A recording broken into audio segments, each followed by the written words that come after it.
Ninguna, Luis, ninguna. Nada más agradecerte la invitación. Gracias, gracias por invitarme y se escucha bien, ¿verdad? Espero que sí. Genial. Te escucho muy bien, muy, muy bien.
Gracias, Luis. Gracias por la invitación y saludos a todos tus escuchas. Estoy muy contenta de estar aquí con ustedes en este podcast. Estoy muy, muy emocionada que me permitas, Luis, contarles, pues, justamente esto que me preguntas, que es realmente una larga historia. Han sido más de 20 años de trabajo como comunicóloga, como reportera cultural, como emprendedora, en los que, sin que yo lo supiera, ¿sabes?, se fue tejiendo justamente esta misión con la cual hoy me siento sumamente afortunada y retada también, porque no es cualquier cosa, no es es un gran reto el poder ayudar a artistas a comenzar a vivir del arte sin depender de nadie, en un contexto en el que se siente y muchas veces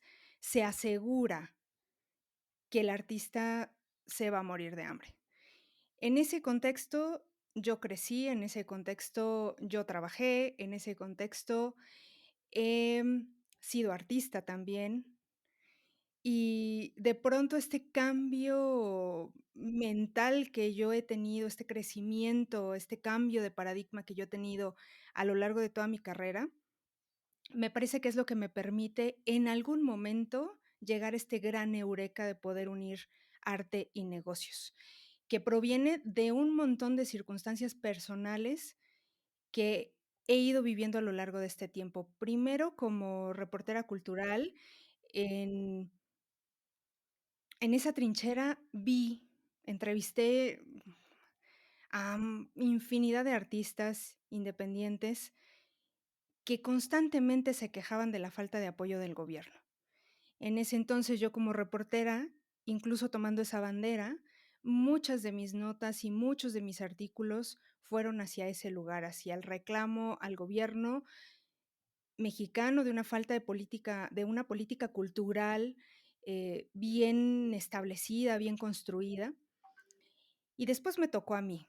Después de esos 10, 11 años como reportera cultural, viendo en primera fila la complejidad del mundo artístico y cultural, me tocó a mí. Decidí abrir una librería infantil con mi esposo y durante 2 años nos la vimos difícil. Fue complicadísimo el poder sostener un emprendimiento cultural sin ningún conocimiento de administración, de negocios, de dinero, de absolutamente nada. Nosotros nos aventamos así, era una idea muy romántica, escritores viviendo de vender libros, era como lo que queríamos hacer, pero la verdad es que era muy romántico, sin ningún conocimiento de lo que era un negocio. Lo vivimos ahí y fue un poco dramático porque hubo momentos en que nos quedamos incluso sin dinero, o sea, no sabíamos ni siquiera al día siguiente si íbamos a poder comer, ¿no? Pero esto dura muy poco cuando tienes un niño de 6 meses. Nosotros, justo Bruno, mi hijo, tenía esa edad más o menos en esa época. y yo ya presintiendo un poco y viendo cómo estaba la situación con la librería, decido apostar por un nuevo emprendimiento, convenzo a mi esposo, convenzo a Alejandro de que tenemos que hacer algo para que la situación no se nos venga encima y con el niño y todo, bajo muchísimo estrés, tomar la decisión de poder, pues, de alguna manera salvar nuestra familia. Y entonces, con algo de ahorros que tenía yo todavía de los periódicos en los que había estado y bueno, de la renuncia que había yo hecho en el último periódico donde yo había estado, em, convenzo a Alex, compramos una franquicia de regalos personalizados, una tienda de diseño, y empecé a trabajar durísimo para poder aprender sobre negocios, todo lo que me faltaba en la librería, y mientras hacíamos esta transición en que la librería quebraba, cerraba, regresábamos libros, terminábamos endeudados, y mientras ya el otro negocio funcionando, y empiezo a hacer publicaciones en Facebook, empiezo era muy nuevo en ese entonces Facebook, empiezo a intentar por ese lado, empieza a funcionar una foto de un amigo que fue y un poco para ayudarnos, nos empieza a hacer algún pedido, la subo a Facebook y estalla nuestro Messenger, estalla la página con un montón de comentarios, pedidos, y yo dije: "Aquí hay algo". Y empiezo a trabajar por ese lado, y en 8 años que duró abierto ese negocio, bueno, yo siempre comento que ese negocio es como mi máster en negocios, en marketing, en administración, en empleados, en todo lo que tiene que ver con el emprendimiento en sí. Fue como mi máster porque aprendí a la buena y a la mala, en prueba y error, probando qué funcionaba, qué no. Y en algún momento de este tiempo ya un poco agotada también, Luis, porque así como es muy desgastante tener un negocio que no funciona, como fue el caso de la librería, porque estás tronándote los dedos, no sabes si vas a vender, si no, así también es muy desgastante un negocio que vende muchísimo y que de pronto no puedes controlar. Yo lo veía como un pulpo así de 10,000 cabezas que no podía controlar porque vendía y vendía y vendía. El problema de ese negocio era ese, y de pronto aprender también a administrar la fuerza de ese negocio también fue todo un reto. Así es, pero en algún momento de todo ese drama, ¿no?, de emprendedora, me doy cuenta, Luis, que y haciendo un ejercicio, ¿sabes?, de autoconciencia de, este no es mi camino. Amo el emprendimiento, amo el negocio, pero no amo el giro en el que estoy, ¿no? No son mis clientes favoritos, los productos que estoy vendiendo como que no cuadran con quién soy yo, y de pronto empieza esta inquietud de algo está pasando aquí, o sea, de estas veces que sientes que hay algo ahí, pero no logras como distinguir. Entonces, un poco haciendo ese ejercicio de, ¿qué hay aquí para mí? Empiezo yo a hacer unas transmisiones en vivo por mi Facebook personal, hablando de negocios, de emprendimiento, de anuncios.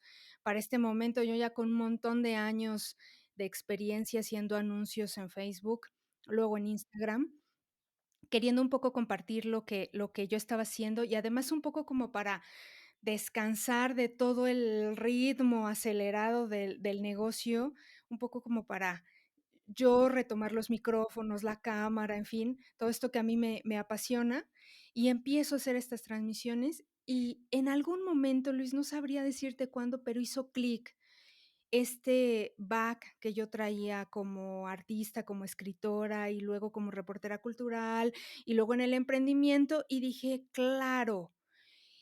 Llegó un momento en que me di cuenta, tengo por un lado artistas que no saben nada de emprendimiento, que tienen muchas dificultades para generar ingresos, para hacerlo de manera estable, y tengo este otro lado, que es el lado del emprendimiento, que para nada está preocupado por el artista, ¿no? Que tiene otro ritmo completamente diferente, todos son negocios, giros comerciales, dinero, ¿no? Y así es, la utilidad, ¿no? Que todo funcione, que podamos pagar todos los sueldos y las rentas y todo, pero yo dije: "Aquí hay algo", porque si yo le cuento al artista del emprendimiento y si el artista puede ir más a esta parte de emprender, de hacerse cargo, aquí hay algo. Y entonces ahí fue cuando descubrí justo esta unión que hoy es el Arte Si Vende, que es esta unión de arte y negocios, que domino muy bien, ¿no? Que soy experta de los 2 lados, que he vivido las buenas y las malas, tanto de un lado como de otro, conozco muy bien la complejidad del mundo cultural y artístico, conozco muy bien la complejidad del emprendimiento, y ahí, en ese encuentro, llegó el Arte Si Vende, de forma, ¿sabes?, ya muy natural. Cuando yo lo dejé fluir, porque de pronto también yo tenía resistencias de: "No, esto no es posible, como si todo el tiempo me han venido diciendo que no se puede, que del arte no se puede vivir, que del arte te puedes morir de hambre, que es difícil". De pronto también yo tenía mis resistencias y cuando logré soltarlas y decir: "Bueno, es una búsqueda, necesito entender cómo yo puedo ayudar a artistas con esto que sé", y cuando lo empecé a comprender, empezó a fluir, Luis. Y de ahí viene el arte si vende de un proceso profundamente personal y creo que por eso logra conectar tanto con los artistas, ¿no? Porque viene de ahí, de un lugar de verdad de mucho corazón y de un montón de experiencias de muchísimos, muchísimos años. Tardé muchos años para llegar a esta misión. Creo que me parece en este momento puedo decirte que ya es, o sea, que ya este sí es mi propósito, ¿no? Porque he probado un montón, ¿no? Muchos, muchos a lo largo de este tiempo, pero nada me apasiona tanto como lo que hago ahora.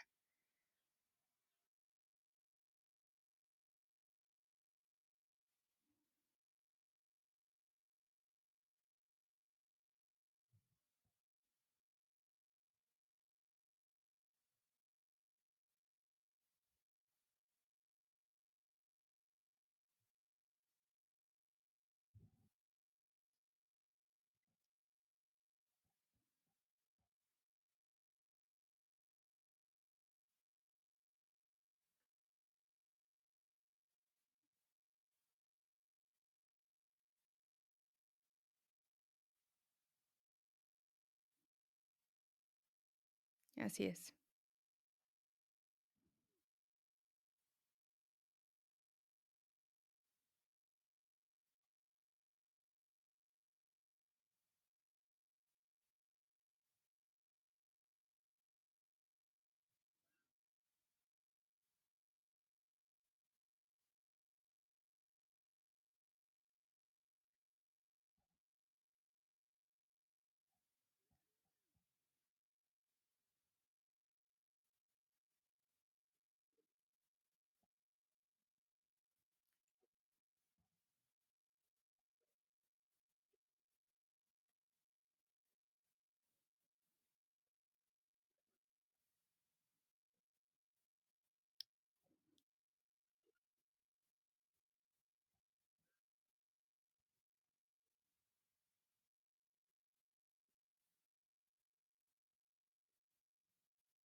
Pues fíjate, Luis, que fue un proceso de más de 2 años, porque Yo empiezo con estas transmisiones en vivo sin tener muy claro quién era mi cliente, yo solamente quería hablar de anuncios, de marketing, era lo que a mí me apasionaba en ese momento y yo solo quería hablar de eso. Entonces empecé a prender la cámara y empecé a tener ciertos clientes, algunos de ellos muy complicados, que venían de el ámbito político y de pronto me detuve y dije, a ver, no, yo no quiero trabajar con ellos, o sea, no creo en esto, no me siento como contenta, conectada, no, no. Entonces me detuve, empecé a detener como todos estos proyectos que tenía yo ya encima, y me empezaba a buscar gente de justamente de esos rubros, y yo dije: "No, no, esto no me gusta". De hecho, yo cuando era reportera siempre huí del de reportear política, no me gustaba. Cuando me castigaban, me mandaban a eso. Entonces, no me gustaba para y eso lo tenía muy claro, no me gustaba para nada, y entonces dije: "No, no es por aquí, no sé ni por dónde sea, pero por aquí no es". El asunto es que me tardé como 2 años y en algún momento descubrí unos mentores en Argentina, a Alex me los presenta a mi esposo, empieza a escuchar un podcast de ellos, y yo digo, al inicio como que me generó mucho ruido, pero después empecé a escucharlos más y dije: "Okey, por aquí me pueden ayudar", porque yo me sentía muy trabada, ¿sabes, Luis? Venía de estar gerenciando, 12 por 12 el negocio, o sea, por lo menos trabajaba 12 horas por día, de lunes a domingo. Entonces, era muy complicado sentarme y hacer un proceso, personal, de bajar esta idea que yo ya tenía a un proyecto real, me estaba costando mucho trabajo. Además, la empresa brincaba en ingresos, o sea, un mes nos iba muy bien, ¿no? Tan bien que pasaba a trabajar 14, 16 horas, y otros meses nos iba muy mal, pero mal, mal, ¿no? Entonces, esa volatilidad en los ingresos también me generaba mucho estrés porque cuando había muchos pedidos, requería mucho tiempo de mi parte y cuando no había tantos, también requería mucho tiempo de mi parte porque era estar buscando qué era lo que tenía que hacer para poder librar ese momento y de muchísimo estrés. Entonces, en ese contexto yo estaba tratando de entender cuál era la idea que yo estaba teniendo. Yo nada más tenía 2 palabras, arte y negocios. Era lo único que tenía en mi mente, no tenía idea de nada más, no entendía bien qué era lo que yo iba a hacer. Yo empiezo este proceso con estos mentores en Argentina, un proceso que me lleva a trabajar desde la raíz de entender, a ver, cuáles son mis talentos, cuáles son mis pasiones, qué es lo que Tania puede aportar al mundo desde su mejor lugar, desde su mejor versión. Y ahí empiezo a entender justamente que sí iba por arte y negocios, y que era además esta combinación que a mí me apasionaba. Por un lado, todo lo que tiene que ver con emprendimiento y por otro lado, todo lo que tiene que ver con el arte. La mayoría de mis amigos son artistas. Yo he vivido, crecido en este ambiente, así que era como algo total y absolutamente natural. Pero me costó trabajo, Luis, aceptar que era posible. Así como me apasionaba este mundo del arte, todos mis amigos son artistas, vengo de ahí, fui reportera cultural, conocí un montón de artistas. Sí, pero este pensamiento que ahora cuando yo se los explico a los alumnos, se los explico desde este punto de vista de, es un pensamiento que está arraigado en nuestras culturas, que es transversal a toda nuestra cultura. Este pensamiento de el artista es pobre, el artista se muere de hambre, el artista no tiene dinero, el artista no puede vivir del arte. Y este pensamiento que está ahí arraigado en la cultura, pues obviamente también estaba arraigado en mi visión de cómo yo miraba a los artistas. Y además es tema. O sea, tú te sientas en una charla con artistas y siempre termina saliendo este tema. No hay dinero, no se puede, no hay apoyos, es que las becas, es que tal, hay falta de oportunidades, esto no salió bien. Siempre está ahí como vivo el tema, ¿no? Y es algo como artista siempre lo asumes como parte del riesgo de ser artista.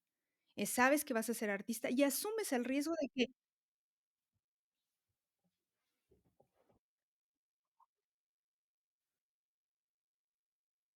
Ujú.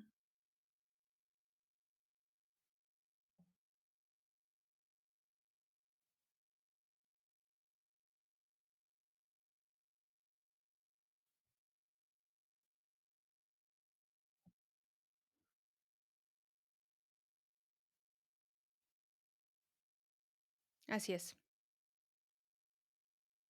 así es. Claro,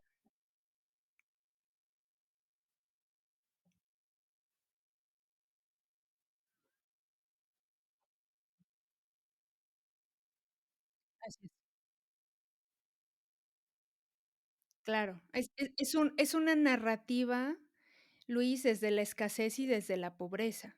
O sea, el artista se asume como tal. Sea cual sea su experiencia, hay una narrativa muy intensa acerca de eso, y por supuesto que yo la tenía. Entonces, el primer obstáculo a vencer fue yo creer que era posible. Yo teniendo los elementos y sabiendo que era posible poderlos mezclar para darme un resultado positivo, fue el primer reto, ¿no? Librar este no se puede, es que es imposible y que me costó mucho trabajo, Luis, porque yo empecé este proceso de mentoría y empiezo a hacer entrevistas. Entrevisté a más de 30 artistas para preguntarles cuál es tu mayor dificultad a la hora de vivir del arte y surgieron muchísimos temas, muchísimos, pero el más fuerte era la venta y los ingresos inconstantes. O sea, puedo vender una vez al año, 2 veces al año, puedo generar un proyecto exitoso, cada 3 años, cada 4 años, pero apostar por esto para que en definitiva sea mi ingreso constante, de ninguna manera, ¿no? Y el problema esencial era ese. Hasta ahí todo bien.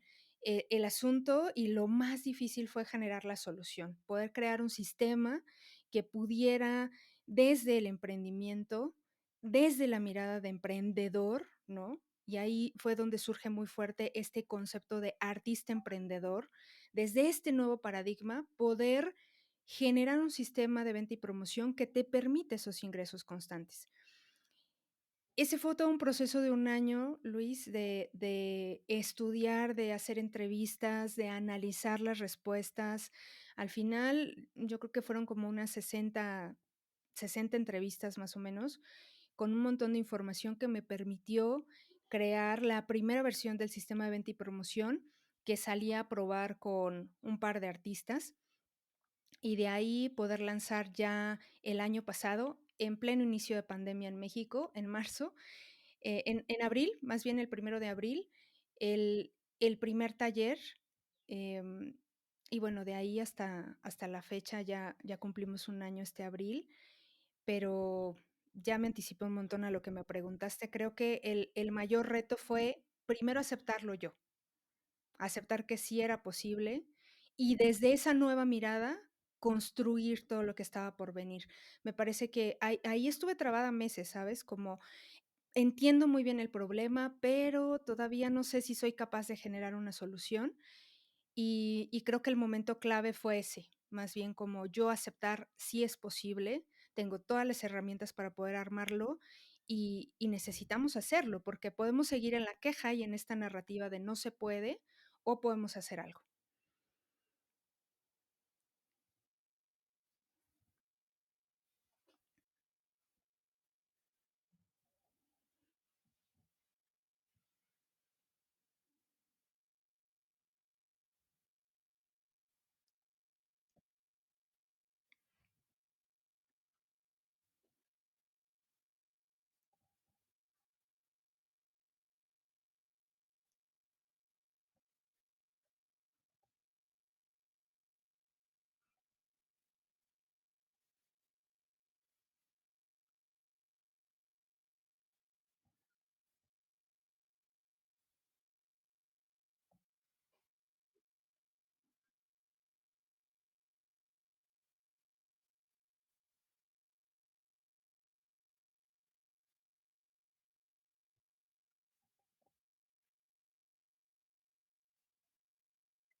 pero me los imagino, claro.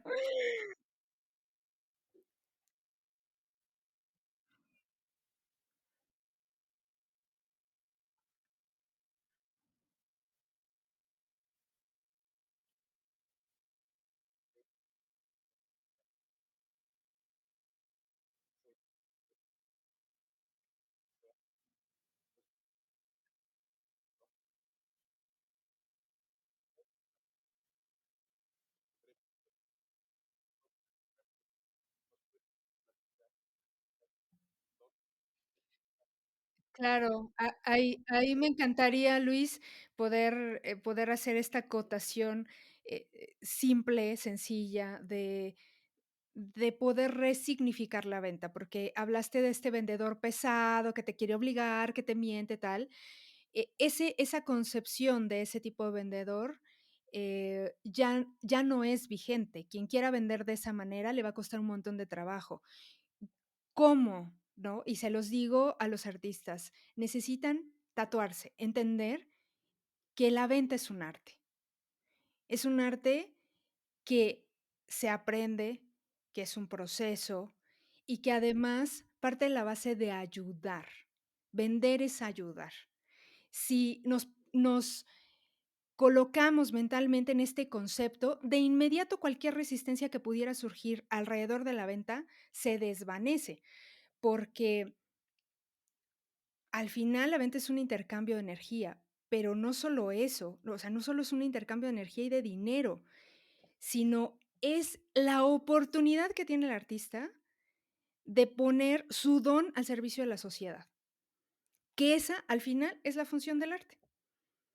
Poder generar identidad, poder generar preguntas, poder generar respuestas, poder hacer cambios en la sociedad, poder narrar el periodo histórico en el que el artista subsiste, poder hacer que la cosmovisión del artista pueda generar cambios, pueda generar, circunstancias en la sociedad que puedan justamente hacer crecer esa sociedad. Y si nos negamos a vender esa cosmovisión y esa nueva idea que puede sembrar en la sociedad para hacerla mejor, se queda guardada en un taller, se queda guardada en el closet, abajo de tu cama, prestada, regalada, etcétera, etcétera, y pierdes la gran oportunidad que tienes como artista de ser un vehículo de transformación y de cambio. Fíjate la importancia de poder la fuerza de poder generar y de poder aceptar este nuevo concepto. La venta es un arte y vender es ayudar. Desde ahí, ya ninguna resistencia puede ser válida. O sea, necio el que siga insistiendo en que vender es venderse, eso no es cierto, porque además nadie dijo que tienes que hacer algo súper comercial para vender, no es cierto. La gente quiere, necesita al artista auténtico, y entre más auténtico sea, más éxito va a tener.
Claro,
Así es.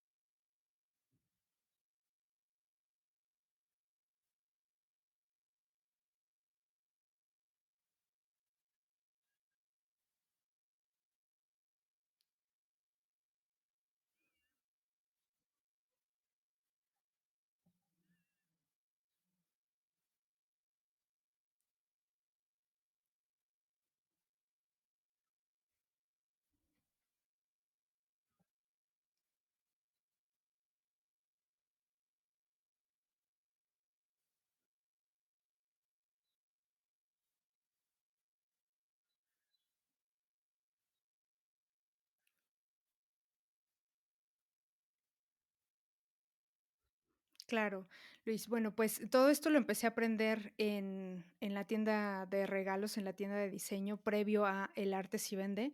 Ahí conseguí un Facebook de más de 170,000 seguidores, activo, vendiendo todos los días. Nosotros vendíamos prácticamente el 95% de nuestras ventas venían de ese Facebook a través de los mensajes.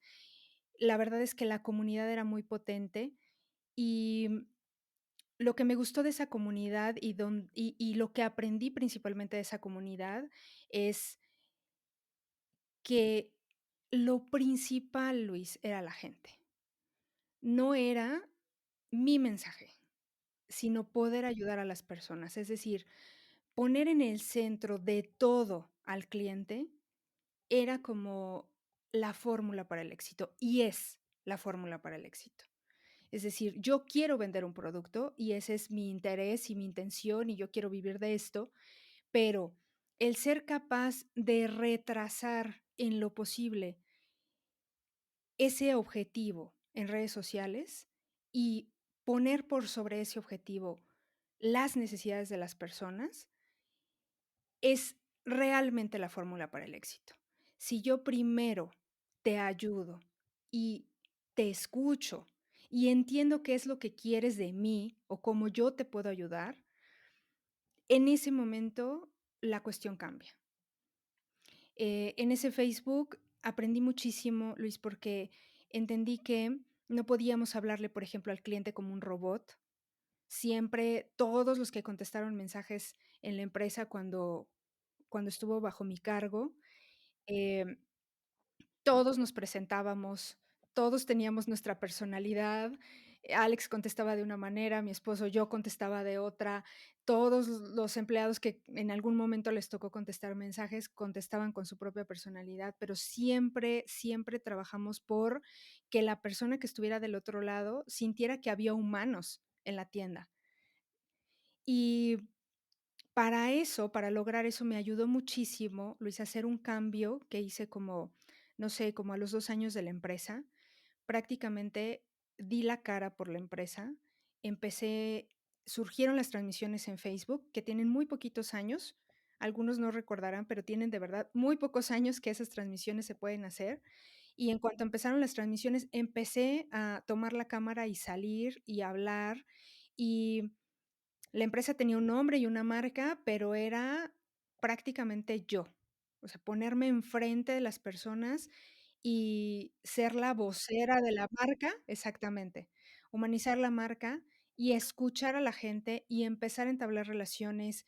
Muchos de ellos se convirtieron en mis amigos, llegaban y me hablaban, querían que yo los atendiera, no querían que nadie más los atendiera, ¿no? Yo por eso también me la pasaba como mucho tiempo en la tienda, porque pues venía la gente y también quería como verme, ¿no? O sea, quería como ver, a ver si Tania es real y me habla como me habla en la cámara y, y siempre traté de ser muy auténtica, ¿no? De no fingir nada, lo que yo pensaba lo decía, aunque a veces era, eh, me nacía y yo lo decía y luego decía, no, no sé si lo hice bien, pero no importa, porque de pronto eso generaba muchísima interacción y eso era lo que vendía, Luis. O sea, el poder generar relaciones, el poder entablar conversaciones con el público y en esa conversación entender qué era lo que necesitaban, era lo que iba generando los cambios en la empresa, era lo que iba generando, bueno, ahora vamos por aquí, ahora hacemos esto,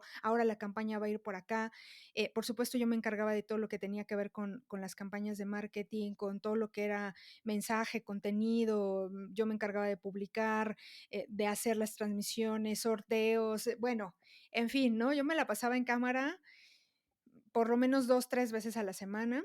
Luego vino Instagram y empecé a llevar a la comunidad hacia allá con historias, igual allá ya no alcancé a hacer transmisiones porque el año pasado, justo en agosto, un poco ya viviendo lo del arte si vende y ya sin poder sostener mucho las 2 empresas, nos sentamos a platicar Alex y yo, nos sentamos y decidimos vender la tienda. Por eso hablo como en pasado de ella, porque vendimos la tienda el año pasado y ahora me dedico 100% a el arte si vende. Por supuesto que todo lo que aprendí en esa empresa me lo traje para el arte si vende. Por supuesto que sabía que necesitaba generar una comunidad y poder generar estas conversaciones y poder escuchar al público sobre qué necesita. Escucharlo atentamente, porque en la conversación fluye justamente la forma en la que la gente quiere que lo ayudes, o la forma en la cómo necesites ayuda. Y te lo pongo en un ejemplo con el arte si vende. ¿Qué pasó con el arte si vende? Que yo entré con esta idea de arte y negocios, y yo lo que pensé, Luis, es que iba a ser marketing online para artistas, que ese iba a ser el la forma en la que yo iba a ayudar a los artistas. Y pronto, cuando empecé con las entrevistas, me di cuenta que si yo solo hablaba de marketing online para artistas, me iba a quedar muy corta acerca de lo que necesitaban y cómo podía yo ayudarlos. Actualmente el sistema tiene 6 pasos, bueno, 5 pasos. El último, en el último vemos redes sociales y comunidades y conversación con el público y tal. Eh, an Generamos todo un sistema que viene anclado desde una reflexión de quién eres, de cuáles son tus obstáculos mentales y emocionales que te han impedido vivir del arte, hasta poder ya generar una estrategia de contenido que te permita salir y hablarle al público. Pero es el último paso, yo se los pongo en el arte si vende como un cohete. Primero tenemos que armar todas las piececitas interiores para nosotros poder tener claro qué es lo que vendemos, a quién se lo vendemos, cómo lo vendemos.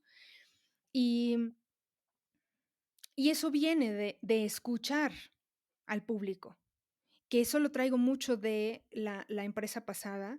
Me parece que el reto en este momento de las comunidades digitales es justamente que quien dirige, quien liderea esa comunidad, pueda tomarse el tiempo de escuchar a su comunidad. Hace poco formo parte de la red de líderes de Facebook y hace poco me regalaron una mentoría con un experto en Instagram y yo le preguntaba mucho justo sobre las comunidades y me decía, Tania, cada comunidad es distinta. No en relación al número de seguidores, sino al tipo de personas que se reúnen en esa comunidad. Como todos son distintos, distinto público, tú tienes distinto público en tus comunidades, yo tengo distinto público en el mío. Obviamente las comunidades se comportan de formas distintas. Hay patrones que se van cumpliendo, sí, cuando hablamos ya en la generalidad, pero regularmente cada comunidad es distinta, ¿no? Desde qué horario es el mejor para publicar hasta qué tipo de contenido conecta más o qué tipo de formato conecta más. ¿Por qué? Porque vamos generando tribus y cada tribu es distinta.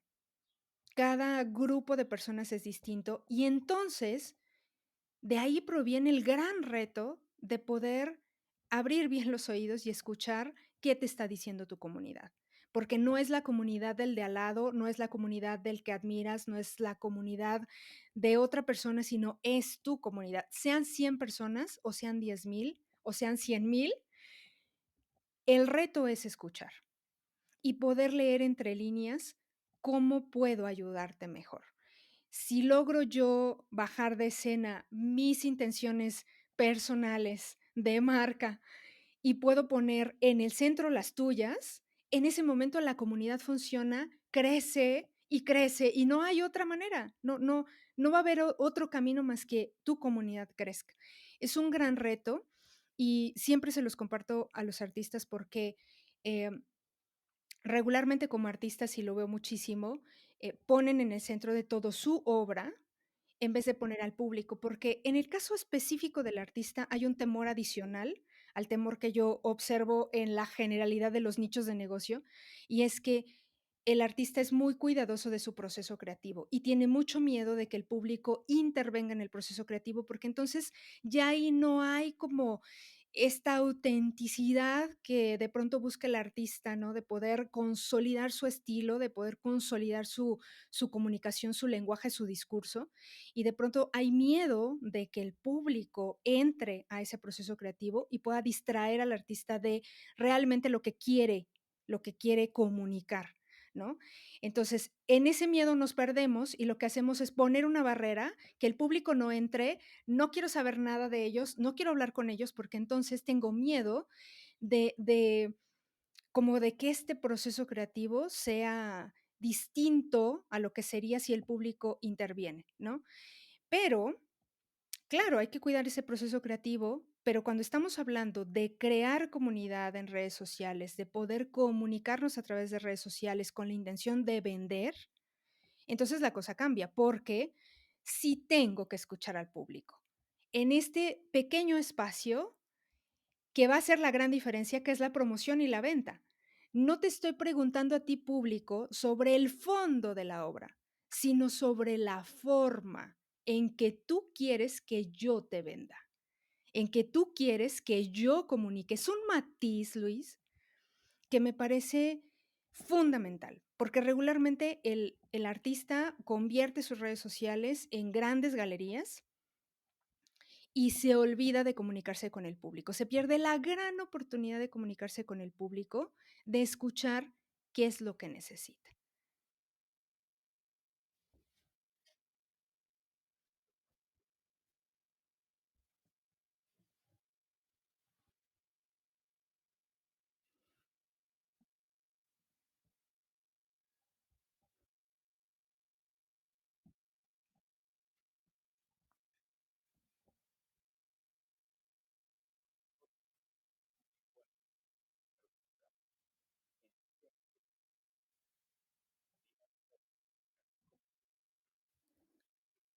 M Me parece que lo primero, Luis, es que el artista se ponga en el centro. Yo tengo un concepto dentro del arte Sivende que se llama escenarios digitales, y en donde les pido a los artistas que conviertan sus redes sociales en escenarios digitales. ¿Qué es el escenario digital?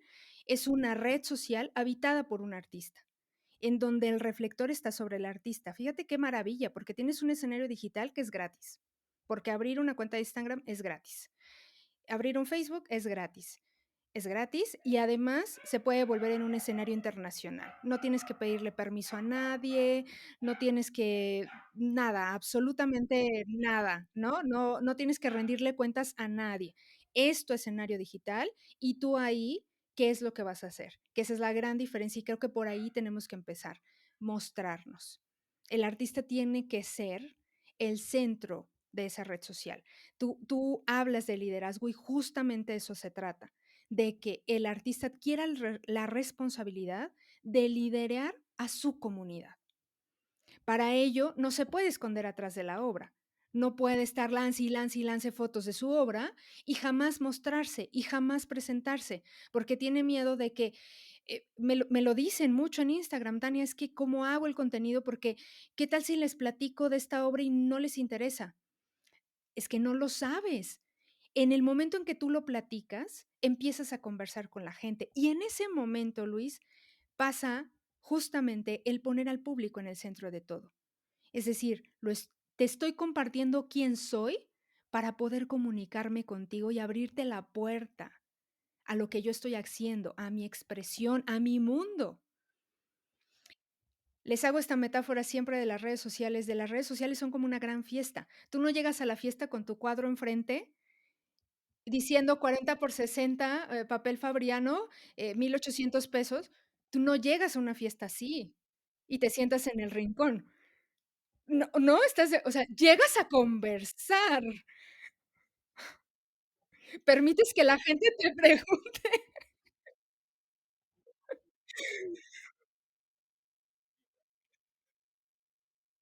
Ya sé.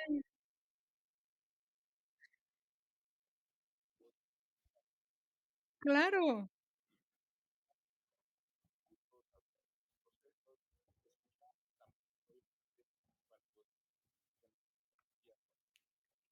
Exacto. Y ese es tip práctico, o sea, quieres poner al público en el centro, permítele que converse contigo. Y para permitirle que converse contigo necesitas mostrarte. El público no puede conversar con un objeto. Al final la obra es un objeto, sea concierto, sea obra plástica, sea lo que sea una obra de teatro, sea lo que sea, es un objeto. ¿Con quién conversa realmente la gente a través de redes sociales? Con personas. Si no hay una persona detrás, la gente no conversa con la marca. Es muy complicado. Hay marcas que a veces lo consiguen, pero regularmente necesitan voceros humanos que le puedan dar una personalidad a la marca y con ellos conversamos. Entonces, si queremos escuchar al público, si queremos ponerlo en el centro de nuestra estrategia para ayudarlo, entonces necesitamos mostrarnos. Y necesitamos mostrarnos con confianza para justamente poder liderar esa comunidad y que esa comunidad se sienta atraída a seguirnos y eventualmente a comprarnos.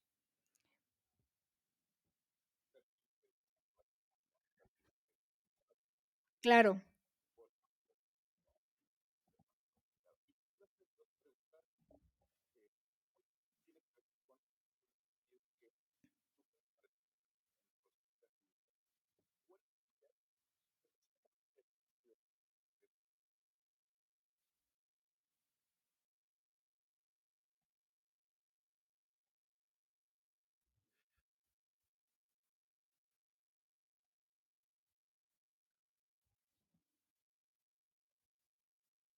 Claro, yo creo que la primera, Luis, es la autenticidad. Así como hablo contigo en este podcast, así hablo en mi podcast, así hablo en las transmisiones, y de pronto cuando me escuchan los alumnos que me están viendo ya dentro del programa, ¿no? Ya en lo que no es público, digamos, ya en el servicio, de pronto es como: "Tania, si eres así, qué maravilla", ¿no? Me parece que eso es fundamental, la autenticidad, me parece que como líder es un gran valor, porque generas muchísima empatía, generas mucha confianza y además tú como persona duermes con esta tranquilidad de saber que no estás engañando a nadie, de saber y de confirmar que estás en el lugar correcto. Creo que es muy difícil cuando como líder no crees en tu proyecto, eso es muy complicado. Creo que si hay algún líder por ahí que no cree en su proyecto, deberían cuestionárselo, porque es muy difícil liderar cambios, liderar transformaciones, liderar comunidades desde un lugar en el que no estás creyendo en ti. Desde esa confianza se uno puede ser auténtico porque sabes perfectamente que lo que estás diciendo de verdad lo crees de corazón y en esa autenticidad está la principal motivación de la gente. No sabes cómo me lo dicen: "Tania, es que tus palabras me motivaron para esto, y ya tomé acción y ya hice tal". Claro, porque en la autenticidad que yo te puedo manifestar, también te doy la oportunidad de que tú manifiestes la tuya. Y en ese sentido se vuelve una retroalimentación muy, muy rica, ¿no? La segunda me parece que es entender que el arte si vende es un movimiento. Entender la importancia que tiene el poder convertir a artistas emprendedores, en poder quitar arrancar en lo posible los mitos que los artistas tienen acerca de la venta y de la promoción también, y poder entender que esto puede que esto ya es un movimiento. Actualmente tengo más de 160 alumnos dentro del programa El Arte Sí Vende, y justo en este último lanzamiento durante este mes, yo ya sentí que ya puedo decir que estoy liderando un movimiento. Pensar en ello me permite concebir la estrategia de una manera mucho más escalable. No solo en el tiempo, sino en el tipo de resultados que van a tener los artistas. Porque el sentirse parte de un movimiento que está transformando paradigmas mentales, que está transformando realidades, genera una conciencia social que permite una transformación mucho más orgánica. ¿Por qué? Porque no lo estás haciendo solo, lo estás haciendo en compañía de una comunidad. Me parece que el que puedas generar esta narrativa alrededor de lo que estás haciendo, me parece fundamental para que la gente que está a tu lado pueda entender la importancia de lo que está haciendo desde su trinchera.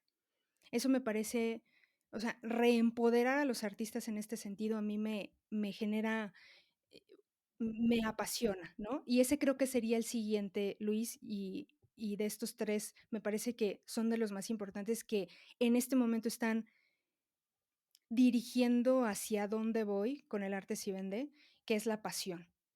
La pasión hacia lo que estoy haciendo, porque sé la importancia que tiene, pero no solo eso, sino porque yo creo en ello y porque de verdad me apasiona ver cómo los artistas tienen resultados, ver cómo empiezan a vender, ver cómo se transforman, ¿no? Cómo entran con un montón de miedos y temores y preguntas y de pronto como ya están lanzando su sistema de venta y promoción, están ya compartiendo con su comunidad, con su público y que ellos también puedan replicar estos valores que desde el arte si vende estoy compartiendo constantemente con ellos, me parece fundamental. Y creo, me dijiste 3 Luis, pero me parece sumamente importante un cuarto que tiene que ver más con la comunidad. Alrededor del arte si vende, diseñé una comunidad privada de alumnos donde estamos todos los días trabajando, retroalimentando ejercicios, respondiendo preguntas, dudas, pero que me ha permitido también generar en los artistas alumnos un un un espacio de tranquilidad donde puedo equivocarme, porque lamentablemente el artista navega solo, tiene muchísimas presiones, trabaja bajo muchísimo estrés y además bajo una competencia brutal. ¿Por qué? Porque el paradigma es de muchísima escasez, no hay oportunidades, no hay becas, no hay apoyos. Si buscas uno, tendrás que pelearte con 10, 20, 50, 1000 que son como tú. Y eso es lamentable, porque perdemos la oportunidad de hacer sinergias. Perdemos la oportunidad de mirar al otro y preguntarle: "Oye, ¿cómo resolviste esto? Oye, tengo duda aquí. Oye, no te puedes equivocar". Y eso me parece brutal, porque en ese pensamiento no hay mejora continua, porque la mejora continua solo viene de las equivocaciones, de los errores, de la conciencia que tenemos de algo que no funcionó.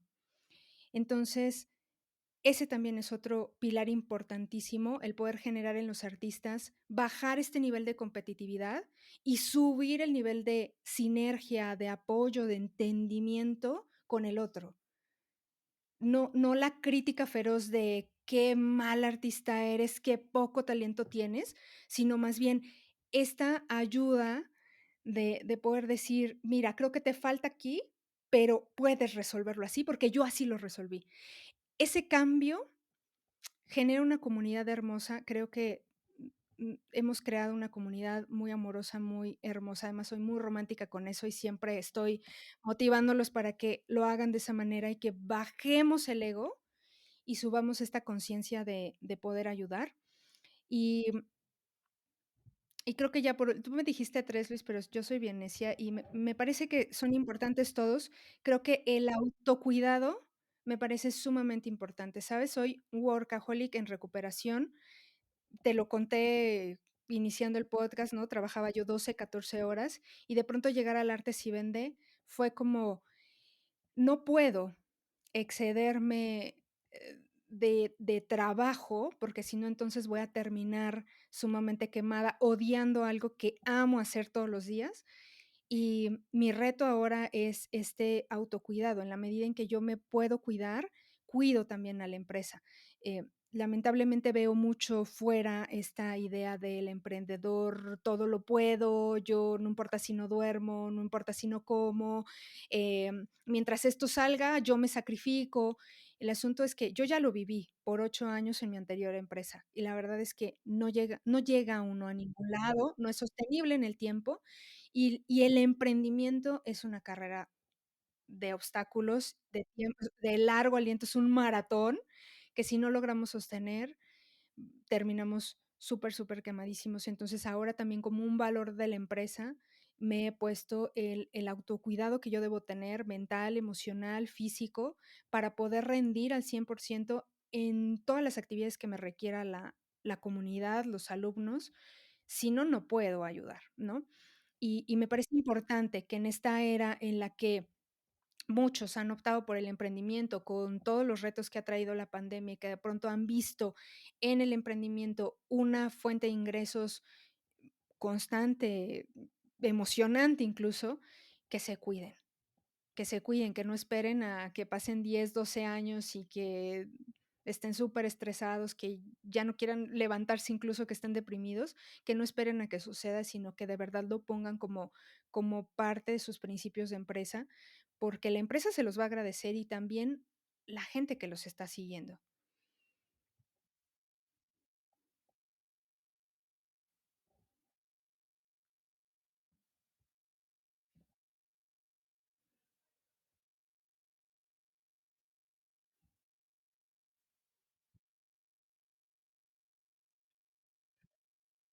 Claro.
Me parece que es una evolución muy interesante, Luis. Lo que yo he visto es que derivado de la pandemia se desataron muchísimos proyectos en teatro, sobre todo música.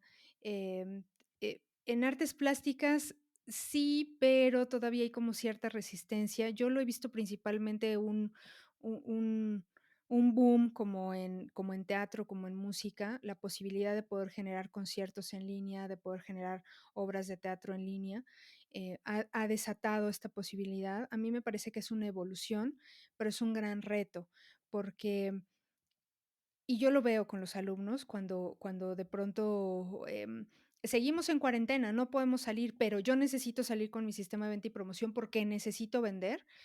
Y entonces, eh, es muy fácil pensar que simplemente con llevarlo al online, prender una cámara es suficiente.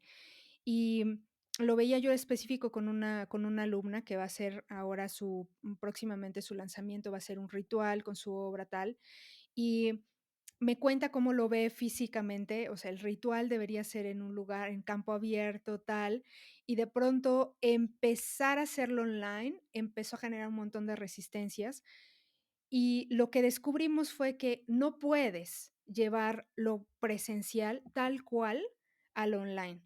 Si quisieras que viviéramos la misma experiencia en este ejemplo del ritual, que viviéramos la misma experiencia que si estuviéramos presencial, bueno, pues deberías tener, no sé, a lo mejor unas 5 cámaras, tener un productor que estuviera cambiando cámaras para poder tener este contexto de 360 del ritual, a lo mejor tener un dron arriba, pero eso no es posible porque eres tú sola y estás en un proyecto sola en la que vas a vender una obra plástica. O sea, ni siquiera valdría la pena contratar todo este equipo para vender una obra plástica que cuesta 3,500 pesos. O sea, no es rentable. Entonces, ¿cómo debemos hacerlo? Debemos hacer una transformación de cómo contamos lo que estamos contando. Y ese reto me parece sumamente interesante, Luis. A mí me genera muchísima muchísima emoción ver cómo los artistas lo van a resolver, pero primero lo tienen que entender. O sea, primero tienen que aceptar que debe haber una evolución de su comunicación y de su contacto con el público para poder entender el canal digital y que la gente realmente tenga una experiencia buena, amable, gentil, genial y no una mala experiencia, ¿no? Que me puedes poner el concierto, sí, pero si se oye mal el audio, pero si yo te veo a lo lejos y ni siquiera estás bien iluminado, pero es que, o sea, tienes que hacer una transformación, no es tan sencillo, tiene que haber una puesta en cámara, tiene que haber un entendimiento de cómo estamos nosotros consumiendo el contenido. Basta ir a TikTok, Luis, y observar. Yo me sorprendo, Luis, de las nuevas narrativas que están en TikTok. O sea, de pronto para mí me estalla la cabeza de ver cómo en 15 segundos una persona común y corriente, con su creatividad, puede darme un mensaje de una manera sumamente creativa. Hasta ahí tiene que llegar el artista. El problema es que tiene mucho miedo. ¿Cómo lo voy a hacer online? Y mi recomendación es que veas TikTok, que vayas y abras la cuenta y observes qué es lo que está haciendo la gente, cómo lo está haciendo, cómo está resolviendo esta comunicación con el público, de qué maneras, con qué recursos narrativos cuenta y cómo yo lo puedo adaptar a mi propio proceso, a mi propia obra. Es impresionante, ¿no? O sea, pensar en eso, o sea, imagínate, pensamos en una obra de teatro de 1 hora, pero yo tengo a TikTok dándome videos de 15 segundos. Imagínate que un artista se tomara el reto de decir: "Vamos a hacer obras de teatro en 15 segundos". O sea, imagínate el reto. Ahí creo que queda muy claro cómo es la evolución. No nos podemos resistir a decir: "Yo tengo que comunicar esto como lo comunico siempre". No, debe haber una evolución. Y me parece que el mayor reto creo que está en nuestra generación, porque generaciones como la de mi hijo, que nacieron con Internet y nacieron con teléfono celular y tableta, y que naturalmente a los 2 años pueden prender YouTube, pueden elegir qué video ver, ellos no tendrán problemas en entender nuevas narrativas online. No tendrán ningún problema. De hecho, los chicos de 14, 13, 15 años son los que entienden perfectamente cómo comunicarlo de una manera mucho más agresiva, en muchos menos segundos y de una forma total y absolutamente circular, en la que resuelves justo lo que generaciones más grandes no hemos podido resolver en videos de 2 horas, ¿no? Entonces claro, claro, claro.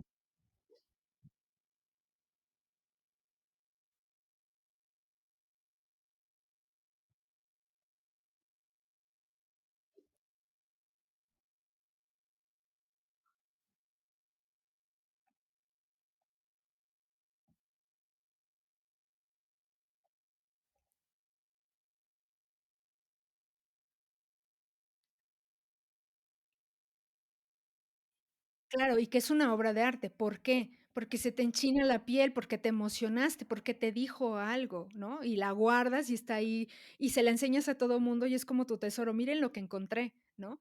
Ahí tenemos que llegar, pero primero necesitamos aceptar que debe haber una evolución en lo que estamos haciendo, pensar de manera diferente. Me resulta un poco retador, Luis, poder hacer que los artistas entiendan que deben ocupar su creatividad no solo para la producción, no solo para su proceso creativo, sino llevarla también para este espacio de promoción y venta. Tengo un concepto que se llama círculo virtuoso del artista, que es donde justamente les explico a los artistas sobre esto. En primer lugar, tienes una idea, después enfrentas un proceso creativo, tienes una obra en el paso 3 y la mayoría de los artistas se quedan en esos 3 pasos. Van y vienen en esos 3 pasos, ¿no? Van y, o sea, terminan la obra, terminan el proyecto y tienen otra idea y vuelven a empezar. Bueno, yo les digo de ya, les hacen falta 2 pasos. Esta historia tiene 5 compases.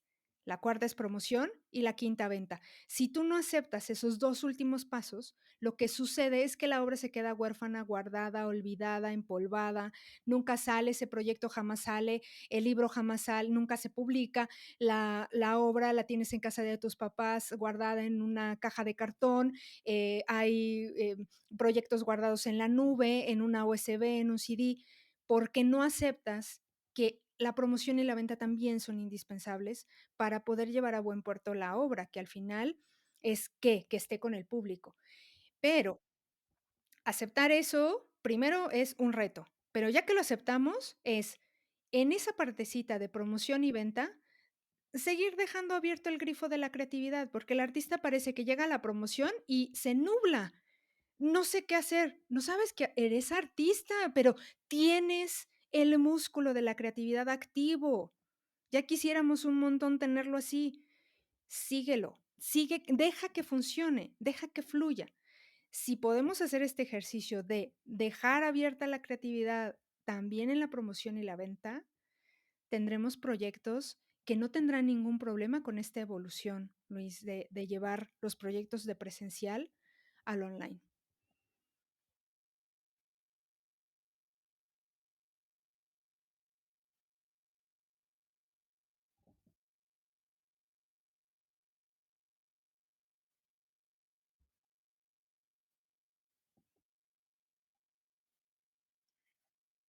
Claro.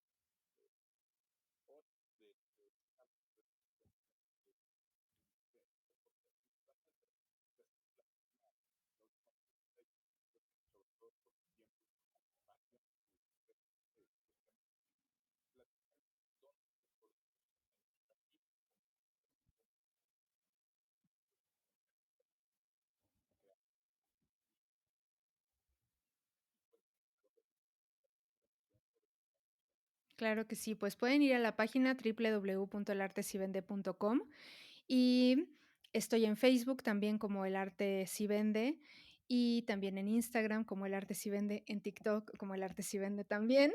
Estoy poniendo en TikTok nada más los reels que hago en Instagram sí soy muy, muy, muy constante y estoy haciendo pruebas ahora en TikTok y me llevo los reels para allá, pero principalmente en Instagram y el podcast El Arte Si Vende todos los miércoles en Apple Podcast, en Spotify, en YouTube y en Amazon Music. Ahí me encuentran todos los miércoles, pero lo mejor es que vayan a Instagram, ahí me mandan un mensajito, les puedo mandar un link para que se registren en mi grupo de WhatsApp, donde cada miércoles les estoy enviando el podcast, información, lanzamientos, la charla online gratuita que hacemos cada mes. Así que ese sería el camino. Em, es donde estoy más activa, Luis. Ahí es donde me encuentran.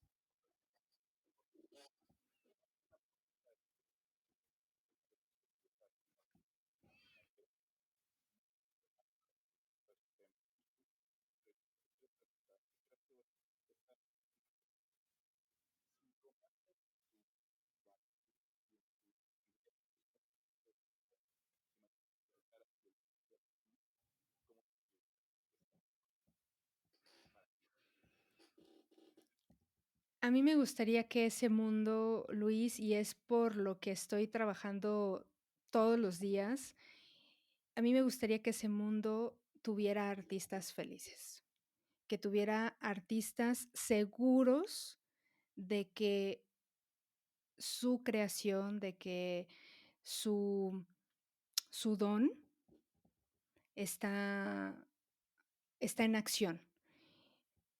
No me gusta de este mundo que hay muchos artistas que viven tristes, frustrados, que viven incluso amargados en un trabajo de 8 a 8, que no les permite expandir el don que ellos han traído a este mundo. Si si eso fuera posible y si de verdad se me cumpliera ese deseo, yo quisiera un mundo en el que hubiera más belleza, en el que hubiera más arte, en el que hubiera más color, ¿no? Más pasión, porque creo que, a este mundo le falta más gente, más personas felices haciendo lo que de verdad aman hacer. Y por eso me encanta mi trabajo, porque creo que aporto mi granito de arena para que esto sea posible. Me parece que si todos los artistas que que tienen este don, que creen en él y que quieren apostar por él, tuvieran la oportunidad de entender cómo hacerlo, me parece que el mundo sería total y absolutamente diferente, porque primero tendríamos gente haciendo lo que ama y después el mundo se vería muy beneficiado de esa belleza, ¿no? Ese sería el mundo que me gustaría ver, Luis.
Así es, Luis. Además, ¿sabes qué? Me parece fundamental hacerlo en una época como la que estamos viviendo, en la que, hay muchísimo dolor, en la que hay mucho luto, en la que el reto ha sido brutal, ¿no? Lo que ha traído la pandemia y todos los cambios en la sociedad que ha obligado a que las personas hagan, me parece que tenemos una sociedad muy dolida, y en ese contexto me parece mucho más relevante todavía la labor del artista, como este agente de cambio, como este agente de transformación, de sanación, a través de la belleza, a través del cuestionamiento, a través de las preguntas, de las respuestas, a través de poder resignificar todo lo que nos está pasando para poder sanarlo y que la sociedad pueda pasar este trago amargo. Me parece todavía en este contexto mucho más relevante la capacidad del artista de poder generar estas transformaciones en el alma, en la mente, en el cuerpo. Y y me parece que como artistas tenemos que ser, eh, corresponsables de esta tarea de poder resignificar el dolor que ha padecido la sociedad durante estos meses de pandemia y que seguramente, pues, nos falta, ¿no? Nos falta trecho, nos falta tramo. Me parece que como sociedad es de pronto difícil entender lo que está pasando, y el artista tiene esta capacidad de transmutar, ¿no? Su historia, lo que está viviendo, sea que se ocupe el tema como motivo de procesos creativos, sea que no, ¿sabes? Porque creo que al final lo importante es que la sociedad no olvide que, a pesar de todo lo que está pasando, la belleza sigue ahí. Y es deber del artista ponerle luz a esa belleza.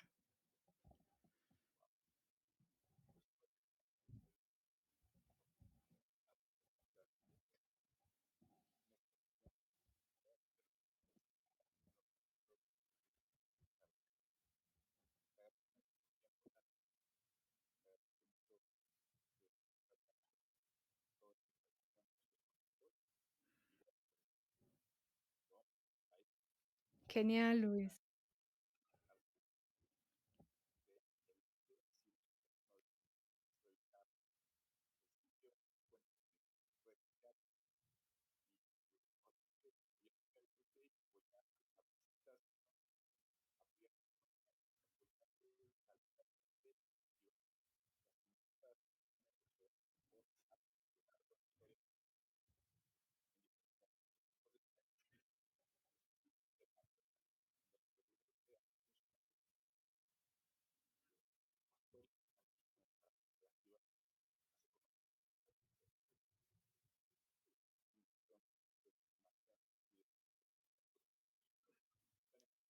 Gracias, Luis.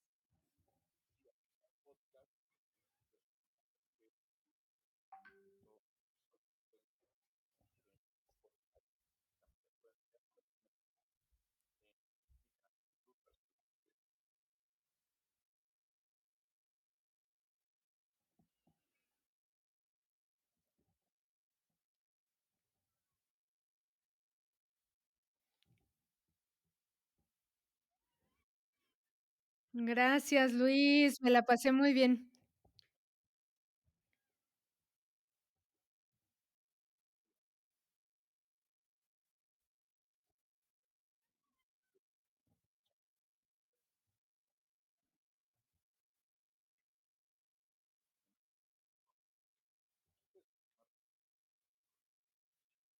Claro,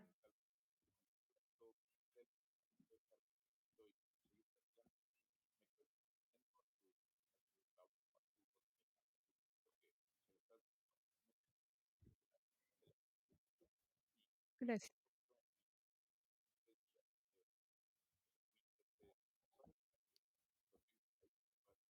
Compartir también.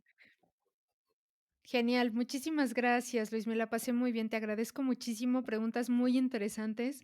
Hay cosas de las que no había hablado, así que me gustó muchísimo.